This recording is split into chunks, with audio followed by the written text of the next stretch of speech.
Bonjour à tous, je suis Yasmine Ayashi et avec mes camarades Ismaël Mehwet, Hamza Lesri et Mohamed Soussi, nous allons aujourd'hui vous réaliser une présentation sur un mécanisme de diversification des êtres vivants, les gènes de développement.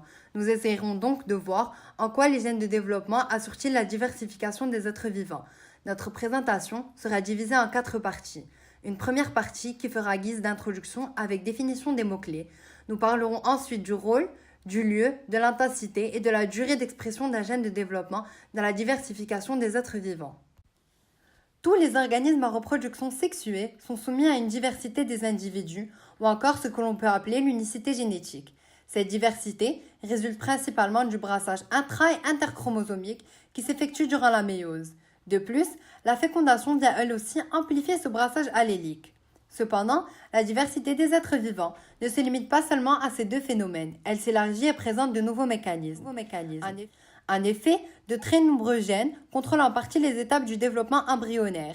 Ce sont les gènes de développement. Parmi les plus importants, on distingue les gènes homéotiques. Ceux-ci sont les gènes responsables du plan d'organisation des êtres vivants en fonction des axes antéro-postérieurs, mais aussi dorso-ventral.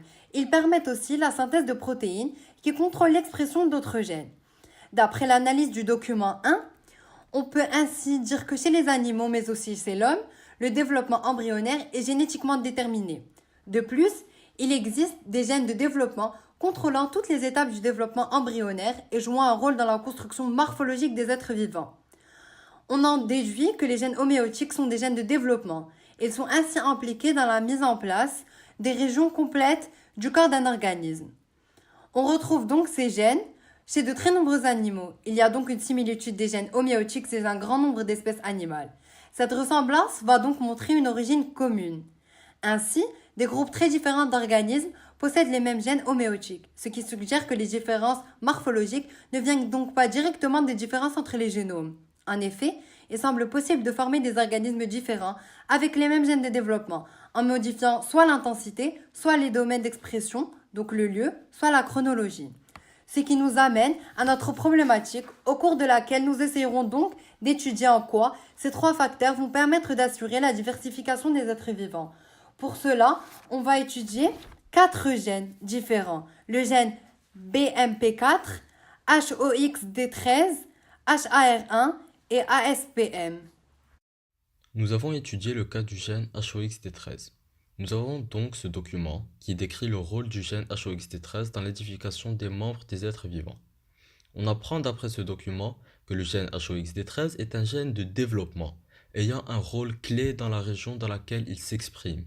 En effet, comme on le voit dans le document, l'expression de ce même gène a donné lieu pour le poisson zèbre à des nageoires, tandis que pour la souris, à des pattes avec des doigts. Cela peut donc s'expliquer par le lieu où s'est exprimé le gène. En outre, on constate qu'à la phase 1, le gène s'exprime aux mêmes endroits du bourgeon, chez le poisson zèbre et la souris. Cependant, lors de la phase 2, le gène ne s'exprime pas aux mêmes endroits chez les deux espèces, et c'est ce qui entraîne donc la différence morphologique entre celles-ci.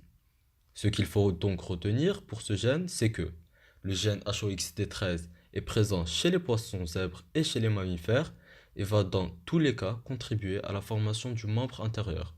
Cependant, la région précise et la chronologie d'expression varient, contribuant ainsi à la formation de 2 membres antérieurs différents.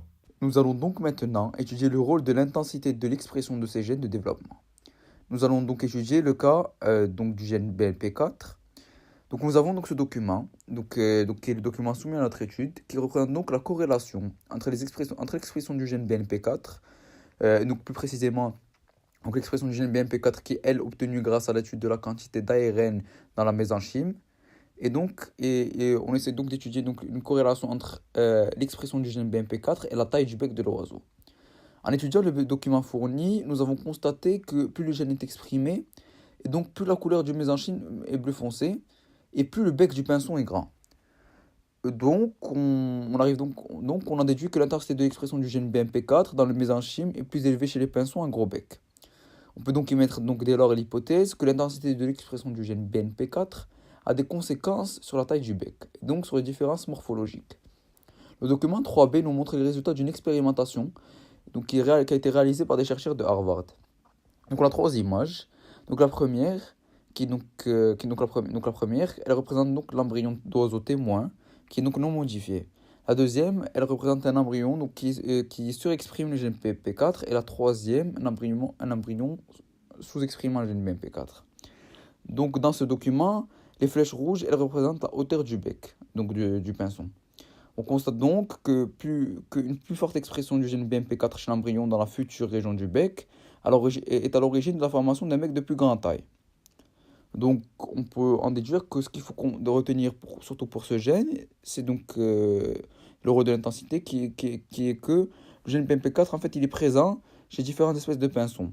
Mais néanmoins, il est plus exprimé chez l'embryon du pinson à gros bec, ce qui a pour conséquence un développement plus important du bec chez cette espèce.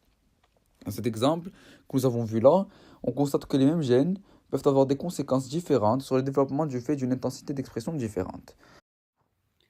3. Le rôle de la durée d'expression des gènes de développement.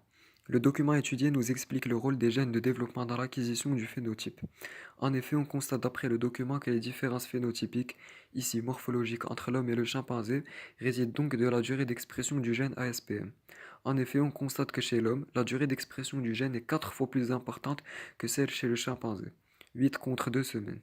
Cela explique donc le fait qu'il y ait une multiplication plus importante des neurones chez l'homme que chez le chimpanzé, et résultant notamment d'une différence au niveau de la formation du crâne. En bref, ce qu'il faut donc retenir de ce document, c'est que la durée d'expression d'un gène de développement lors du développement embryonnaire entraîne des multiplications en nombre de neurones différentes, ce qui entraîne des expressions différentes aboutissant à des caractères phénotypiques qui ne sont pas les mêmes. La durée d'expression d'un gène de développement joue donc son rôle dans la construction morphologique de l'individu de l'espèce. En conclusion, l'organisation et la morphologie des organismes dépendent de l'expression spatiale et temporelle des gènes homéotiques. Ce sont des gènes qui sont responsables de la mise en place des organes à un endroit donné et à un moment donné du développement embryonnaire. La mutation de l'un de ces gènes, comme les variations de lieu vues dans le document 2, d'intensité document 3A et B, et de durée document 4, mais aussi de chronologie vues dans le document 2, peut ainsi conduire à la disparition d'un organe ou à sa mise en place à un endroit insolite de l'organisme. Elle peut aussi conduire à sa mise en place prématurée ou retardée. Ainsi, la morphologie et l'organisation de l'organisme seront modifiées au cours du développement embryonnaire, ce qui pourra donner naissance à une nouvelle espèce avec des morphologies différentes, ce qui explique la diversification des êtres vivants.